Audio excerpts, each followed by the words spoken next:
1937. gadā Tallinā bāzētā motocikla un velosipēda ražotāja Saar & Co. galvenais īpašnieks Kristians Saar nolēma, ka, lai uzlabotu savu ielas motocikla zīmolu Tempo, būtu nepieciešams piedalīties sacensībās. Iedvesmu viņš guva no Latvijas TT sacensībām, kur 30 gadu beigās piedalījās 20 līdz 30 tūkstoši skatītāji, no kuriem liela daļa atbild rūpnīcas mērķa auditorijai. Rūpnīcas testētājs un mehāniķis Leo Sēman saņēma uzdevumu būvēt 2 sacīkšu motociklus, izmantojot noliktavā esošās rezerves daļas, vienu ar 98 kubikcentimetriem, otru ar 125 kubikcentimetriem.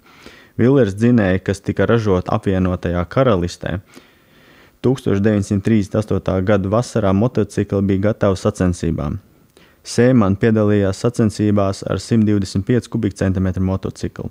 1938. gadā viņam izdevās uzvarēt vienā sacensībā 1 km brauciens, bet galvenokārt tehnisku problēmu dēļ sacensības tika pārtraukts.